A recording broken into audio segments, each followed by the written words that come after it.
Leaving for college is a big change for both the teenager and the entire family. Clinical psychologist Dr. Tim Hope is here to share some tips to make the transition easier. Thank you for being here with us. Sure. Morning.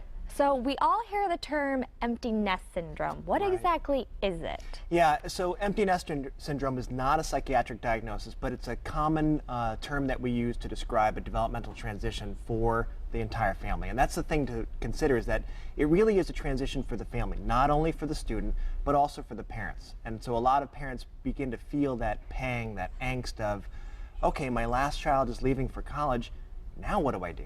All right, and why do they experience it? Well, so think about it as our identity is all about our function. What do we do? And so for a lot of years, 18 or more years, parents their sole focus is trying to help raise their children, help provide for their children, help provide a home that's welcoming and open for their kids. Now, when those kids leave, it becomes, okay, I've lost a big part of my role, a big part of my identity. And so that leaves me to wonder, who am I? And who is this partner here, my spouse? And what are the new rhythms that we now create? Because frankly, when you lose one more person from a household, and you're down to just two or one if you're a single parent, the household can be really quiet, and you lose a lot of those rhythms. You lose a lot of those routines that you were into. So the last child is out of the house and people are feeling empty nest syndrome. What is the impact of this syndrome? Sure. So what can happen is that for empty nest syndrome, it can leave people a bit at risk for depression. It can leave them at risk for getting into some patterns of drinking or getting into some patterns of other behaviors that might not be very helpful for them. Those are some of the risks and downsides. On the other hand, it can really be a time of renewal. It can be an opportunity to reconnect to your spouse. It can be an opportunity to reconnect with some of those passions that you had that you really just didn't have time for when you were running kids around and playing bus driver.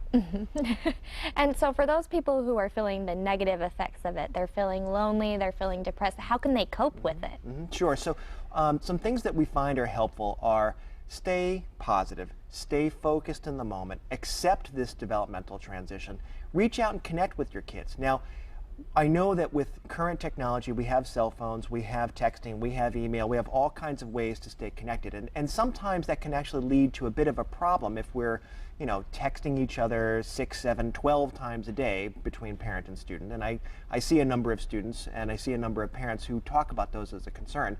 And yet, it can also be a lifeline. It can be a way to make that connection and sort of remind ourselves and reassure ourselves that, yes, everything is going fine, and I've really done a nice job sending my child off to college. So you can keep in touch, but you're saying texting them continually probably will not help you get over this empty nest feeling. That's right. So the best way to do that is, yes, stay connected with your child and reorient yourself, reconnect yourself to those other parts of your identity. Volunteer, do some gardening, do some additional work responsibilities that you weren't wanting to do because you wanted to be home early enough for dinner. Reconnect with your spouse. I have some neighbors whose last child left for college a few years ago. In fact, she just graduated, and they have entered a renewal period of their romantic parts of their lives, and they really couldn't be happier. They're in their 50s, and yet they're acting like newlyweds in their 20s. Well, there you go.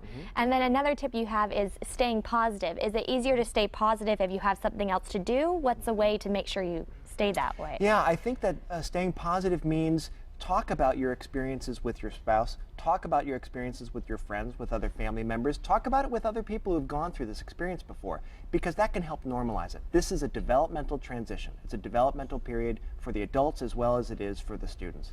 And so it really can help you orient towards the future rather than lamenting on the past and what's been lost. And so if you know that your child's leaving, you're going to be home alone with your spouse, is there any way that you can prevent empty nest syndrome? Yeah, I think it's a really good idea to be thoughtful about what's coming up. So yes, we're going to be preparing for our last child to leave, and so I'd like to anticipate perhaps this could be a challenge for me.